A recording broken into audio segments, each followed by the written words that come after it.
initiative to be compassionate, but also understand where I was coming from at the same time.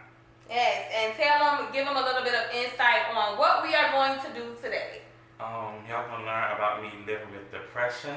Hey, we can relate to that. Yes, dealing with a friend with cancer, surviving life after that situation, honestly, and grief driving me into depression. Yes. Daily struggles of coming out of college, trying to find a career, job, stuff like that.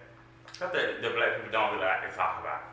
Daily life struggles. So today we are going to take the mask off. No mask, no cap. We are going to give it to you guys the real. You're going to hear some real situations, real life stuff. And I know you guys will be related because although we get on these social media sites and we make all these faces, today we're going to unveil, unleash, unravel. So enjoy, kick back, stick back, and listen to this story. It makes you feel like, okay, no, they don't care. But, and in the instinct, sometimes it may not. You know, so that's where you have to have that internal thing. I guess that's why I really separated myself. Because it gives you a point of, hey, I care about me, I care about my well-being.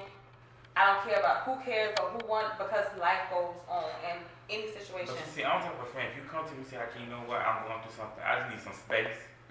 It might hurt me, but I can respect you for that. Yeah. Now you have some friends, if I tell you that, it's gonna cause a beef.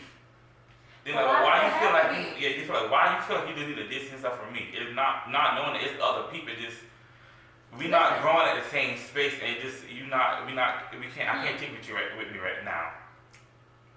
We are afraid to let go. We're afraid to cut people off. We're afraid to. Some people are afraid to stand away from the normality. Some things become normal. It becomes a routine, what you're used to. So and then entitlement. You have people that have a sense of entitlement, because if I want to take time for myself, shouldn't I be okay to nourish and take care of my mental health? No, that's not okay. I have to have this attachment to you. Why can't you understand that? So then it doubles back to, are you really a friend? Where does our relationship stand? Because we should be able to go and not talk. Now that where communication come in, because if you tell me that you need a break, I won't be expecting the phone call and text. I understand. Now this don't take a break and expect for me to feel like you can take a break for 6 months and call me. If you call me 6 months, I mean, I'm like, hey, we good. But we're on different paths. Yeah, now that's gonna pass by. Now if you tell me that you need a break and what's going on, I'm like, cool, you know, baby, I love you, girl. You my sister. I'm gonna pray for you. Yeah. Just work on you. Yeah. Just don't go on a hiatus and then come back in 9 months like a baby and think that it can be cool. That's 9 months I gotta process without talking to you. And I gotta process like who you are right now, who I am, where we are, and that's totally different. So yeah, I definitely understand that. Are you rolling? Yes. So where I wanted to go, and I just had to ask that question because we wanted to give you guys what we've been speaking about, but the transition. So I know you were in a transition. I know you went through a transition because you can tell the change in you at a certain point in time in your life. I know it was around spring, April, somewhere around that particular time, but I'm not sure of exactly when. Can you now explain what was going on with you at that time? Is it okay now? Okay, well, you know, depression is real. And I feel like a lot of people feel like if you don't go to the doctor to get diagnosed, that you're not going through depression. You can feel your body and stuff is not operating, and you know when you feel like your head's in different space. And I just couldn't handle it anymore. So, you know, I ended up going to transfer to a third college. Okay. Me and my close friends, we wasn't really kicking at the time. So I hear this, I was like, I got to transfer to a school where I don't want to be with nobody. I have no friends. My close friend, he's in Orlando doing a Disney internship. So I'm like, I'm just going to do it. And that was like my first, 2014 was like my first suicidal attempt. I was ready to go. And, you know, I texted my best friends. I have a best friend, she was in the Navy. She called my aunt job at the correctional office, at the institution center. And why don't she call her and say, are you crazy? You know what that do to me? Don't you ever tell nobody don't feel like that? I just couldn't control it then. I just didn't know what I was like, yeah, this is like, I don't think I'm in a good space. And she came home. So we're gonna go to AK, we're gonna get you, my uncle co-signed for me. I didn't have a job, he co-signed for me. Wow. I'm gonna find you up, we're gonna get your apartment, go to school, and we're gonna end this. And I moved, and even though it was like an hour and 30 minutes from home, I came home every 3 days. I had school, work, at home. I didn't have no friends. Then I ended up losing my job, losing my apartment. around homecoming time. Me and my best friend, we slept in my car for about a week. Yeah. About a week. And then, yeah, I ended up meeting a friend through an Instagram DM, Kia. She had I think, breast and bone cancer at the time. Wow. And the boy, he sent the DM taking like donations, and I inboxed. I was like, I want to do something, but I don't want to do it with a group. I don't know these people. I just transferred it. Yeah. So we formed our friendship like that, not knowing where I was living at on the south side. She had a best friend living there. Wow. And she didn't come back that following semester. So I met up with her, and she knew that I wasn't with the same group I was when she met me. And I knew then what it was, and she was like, hey, I'm gonna be honest with you. She said, let's go do dinner. That's when Ruby Tuesdays is in the buy one get one free. Yeah, I used to love that joint. And Aiken, right. I love that joint. We went to Ruby Tuesdays, and she was like, what you getting? I said, Alfredo. And she was like, good, because that's what I really wanted anyway for free. And at the table we was talking, and she was like, I'm gonna be honest with you. She said, Hakeem, to be my friend and go through this process, you're gonna need somebody that's gonna be able to check on you and get you through this. And I was like, I'm fine, like, what you gonna do is way more important. I'm fine. But she's like, no, I'm telling you, I can't, like, I'm not being mean. She said, you want to really go back and ask for forgiveness and apologize.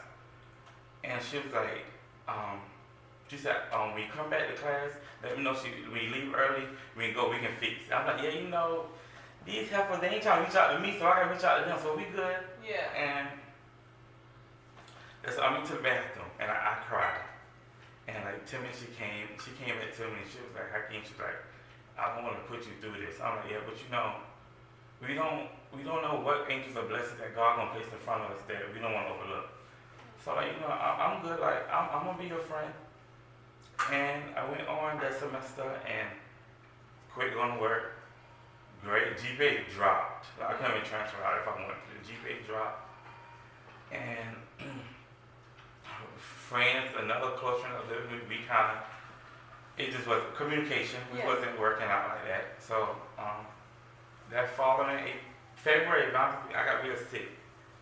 Then my car had got broken into and all. I got real sick. And when I got back to school, I had to go to a trip to Atlanta for my homegirl's birthday. And I couldn't even stomach it. And my homegirl from a long way, they was like, she asked me about you. She said, she know y'all ain't talking, but she hope you okay. She hope you feel better. So, that, what? For her to even say that, she still think about me. Yeah. So one night I told her, I was like, y'all, let's walk over and talk to these girls. We laughed, and it wasn't like we said we were sorry, but it wasn't like an acknowledgement. Like, we said we sorry just to move on. Yeah. So at the time, I thought it was very good. Come that April, I had an all-white birthday dinner in downtown Augusta.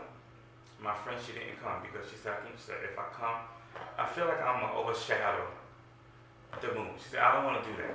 Yeah. And that's when I'm like, okay, so it didn't get so real for me until me and my friends, we took it to the doctor in Columbia. I'm like, y'all, we really at the cancer center. Like, wow, that's heavy. Yeah, this is good. And that's when I felt like my emotions and stuff started. I became angry, like very bitter. And I just thought, like, this is what I'm faced with. This is going to be my friend. We got this. Yeah. And it was good. We went, she had a dinner, celebrated. Yeah. We did good. And she came back. She didn't come back that semester. And that's when it hit me for real. I want to say 2016 maybe? Yeah, 2016. I went to that spring break. We went to Panama for spring break. Yeah. Yeah, and I told her, I was like, Kia, girl, I love you. She was like, I love you too. She's like, as soon as you get back from spring break, we're going to we're going to be in the pool. She said, the pool will be open on campus then. And she got sick again. And we kind of distanced ourselves.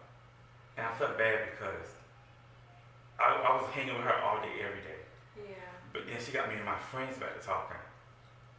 Then I was like, wow. That just overshadowed what we had going on. Yeah. So I felt like I put all the blame on. I was like, man, this could have been, I could have spent more time with her. Yeah. But then I was like, this is what she wanted. She know I needed this person here to get me through this. Angels in the sky. guys, and some people, I just told my husband yesterday, I ran into this girl, be aware how you entertain, people, because they can be angels to get you to a place, and it's unfortunate that happens that way, but sometimes it's the way God designed it. Everything is already written. We just going through the motions. Exactly. So you don't hold yourself accountable for that. And I struggle with that still to this day, honestly, but I just had to really get a deeper relationship with God and pray. I remember that week before the 1st of April, calling my grandmother and my mama saying going to Colombia and stuff like that. And they was like, Nuki, you gonna have to let it go like this. She'll be happy. She won't be in pain no more. And that was one of the hardest things I had to do. Tell somebody that I won't be okay. It's okay. Yeah. Knowing that what you may call strong is not strong. It's just that we are learning how to travel this road, to face reality when it hit. And I went to bed that night, couldn't sleep. I didn't even have financial aid, so I was sleeping in my hunger area, honestly. Same with her. And I took 2 of her melatonin, and I was like, okay, I'm good. And I woke up 3 something in the morning. You get on 50, I was just scrolling. And I was like, not my classmate. But when I actually went to sleep around 4, I went back into deep sleep. It felt like a dream. Wow. But then when I woke up for class, that's when the texts, the calls, and stuff like that. I was like, yeah. They asked me how I'm doing, what's wrong.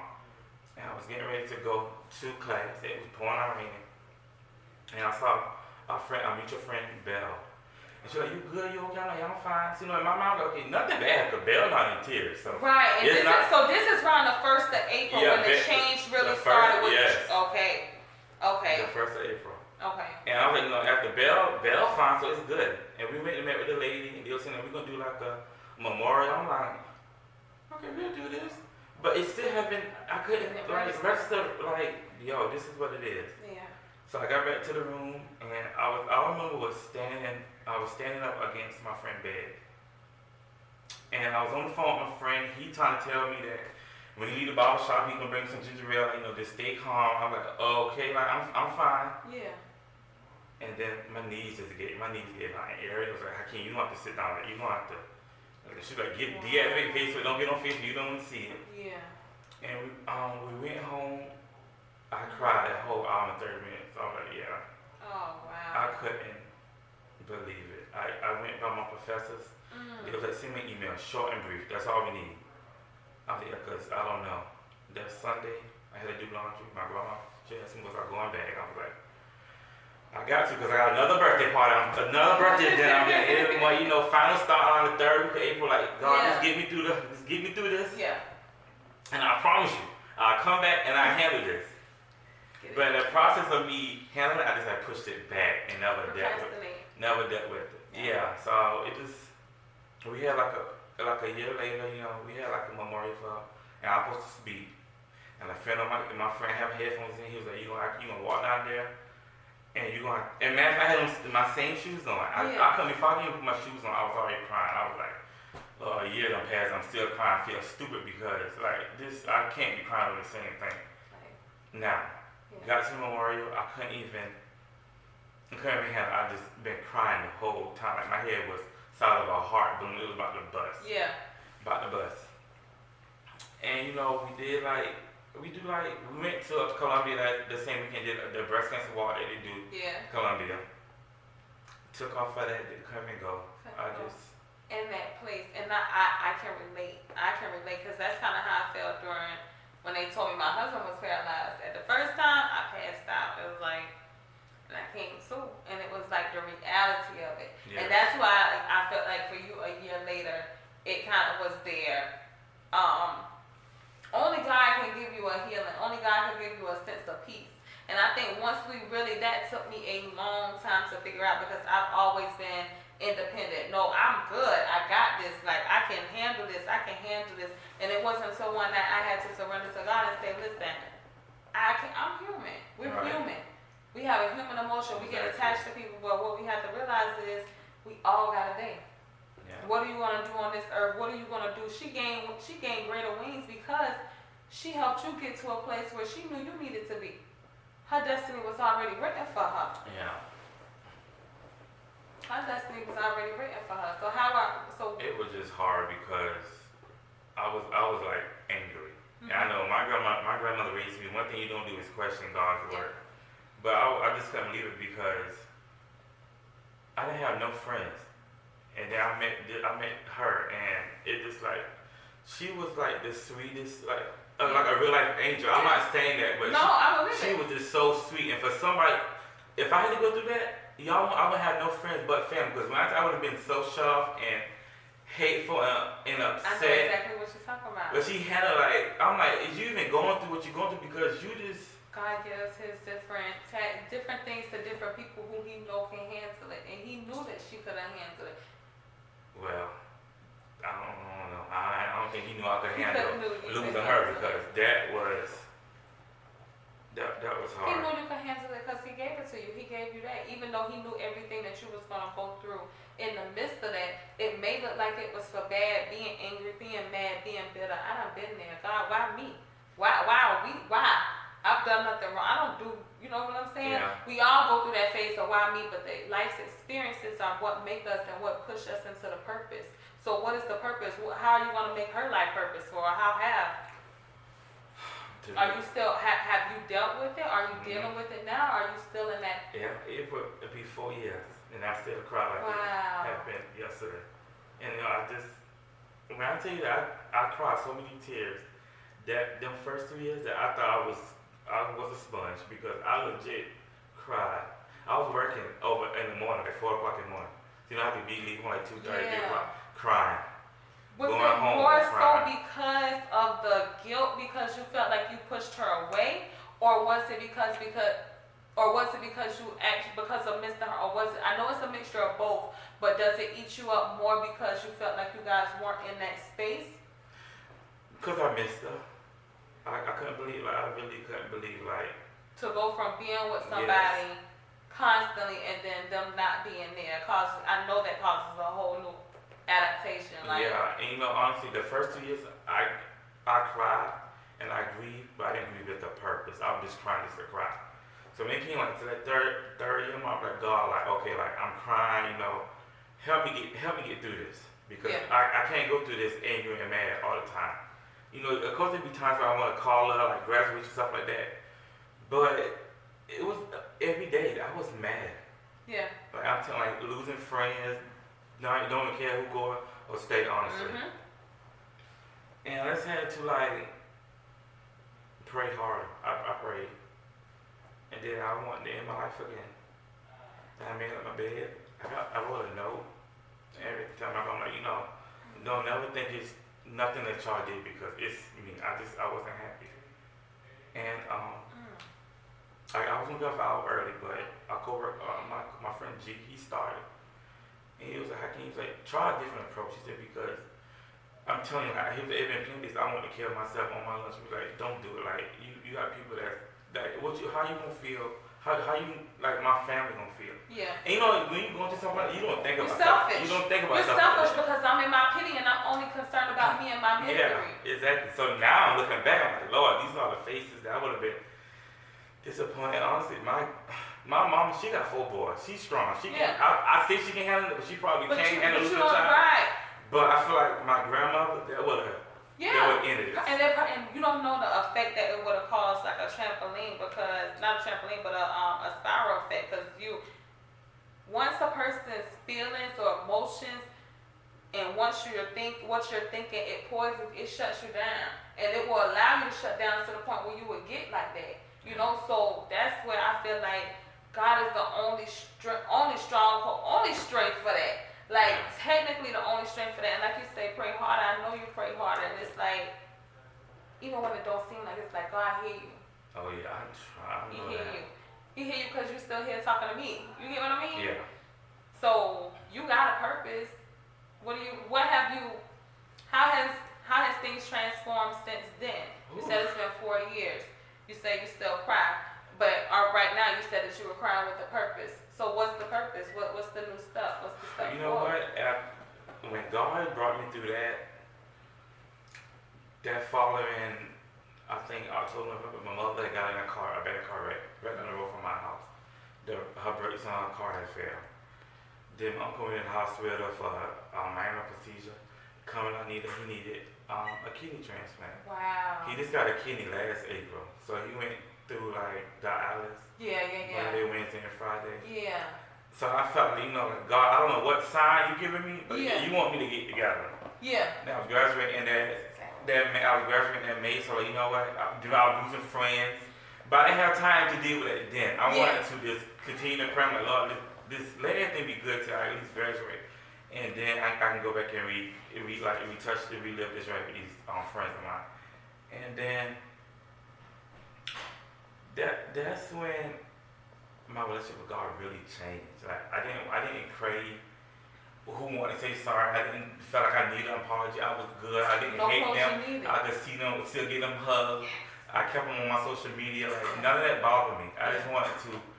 Then my niece was born. That's like my baby. Like I wanted a daughter, but if I don't ever have kids, that's my heart. That's like one of the biggest blessings my baby brother gave. Oh, wow. Our family was my niece. And you see, if you wouldn't have been here, what you would have missed out on, and a life that you have an impact on that wouldn't have had that impact. So you have to, and I think it all comes in knowing who you are. And it takes time for us to understand, because for so long we be under the influence of other people, under the influence of friends or groups or family members, or the teachings of what, instead of learning out who we truly are, what we truly want and live for us. When you took that time for yourself and you said, hey, I don't feel the need to go back and rekindle, that was your time to live for you and know what you wanted and what you enjoyed. So I feel like that was the transition of you stepping into Hakeem. Because before you weren't Hakeem, because you was holding on to everybody else's stuff. Yeah, I was a little boy. Like I did like a post on Facebook. I got like over 200 likes. Likes don't bother me, but for them to realize this was like a testimony, that I really had to go through this and acknowledge just like it was big. Like graduating 8 years later, like that was a big accomplishment, but you still did it. Exactly. So I felt like that definitely, this is, I know I was like growing. God was definitely changing me, because it was days I'd be driving to work, but I felt like I was in a standstill. And everything around me just moving. And I was like, this God, you working it out. Like, He changing things. Yes. And I'm so glad that my grandmother raised me to understand that, the power of prayer, like, that can open doors and get you things, money, resumes, and clientele. It take you places where money can't. You won't have $1 in your pocket, and you will have more than somebody who pockets full. Exactly. Period. And that only comes from God. So I know what you mean when you say that you felt that. You know when you're different. You know that you couldn't have even went back and tried to rekindle anything older, because you weren't the same. Exactly. So then it comes in where you're forcing energy trying to rekindle something that happened so long ago, and it's like seasonal. We have to know God beat us because we don't know when to let people go. These people coming in for a season and a reason, and I believe in cliches because life is just that simple. We make it hard. Knowing that.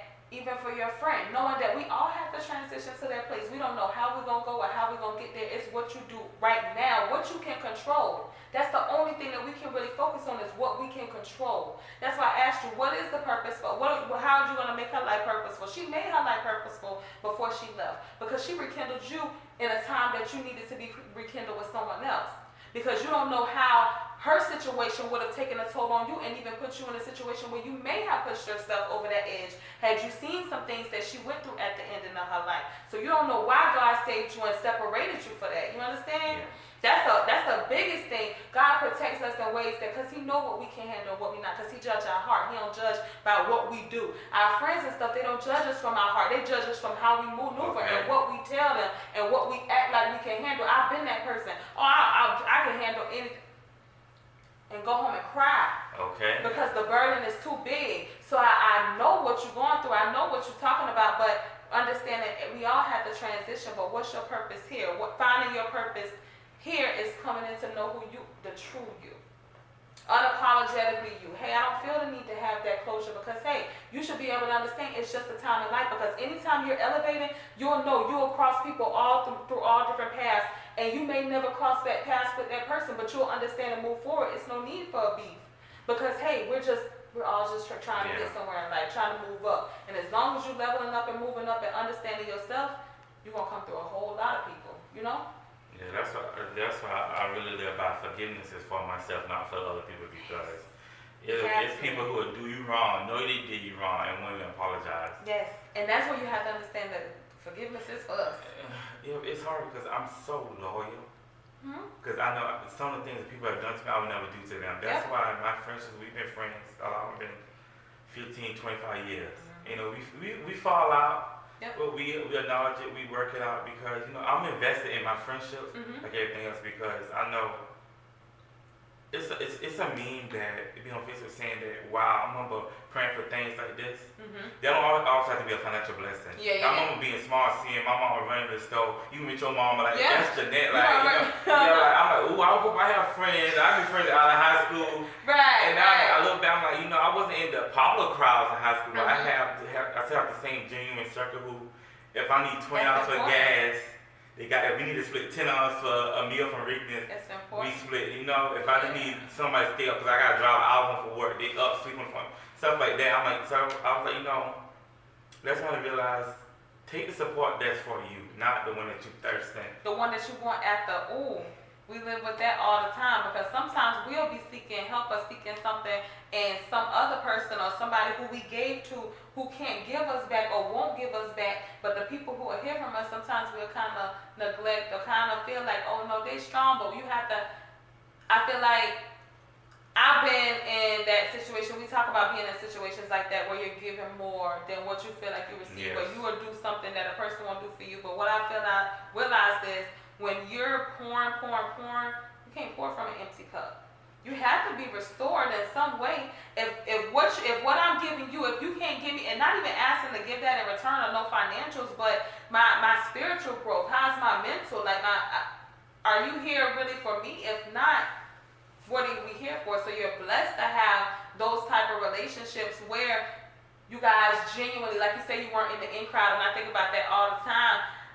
I wished I would have stayed to myself, you know, in school, and not to nobody else, but I wish I could have stayed so I could have just been genuinely me. Now, you was in the in crowd. I know, and I wish I could have just been genuinely me. Because, I was a sophomore your senior year. Y'all was that crowd. Y'all was the crowd. That was the 08 crowd.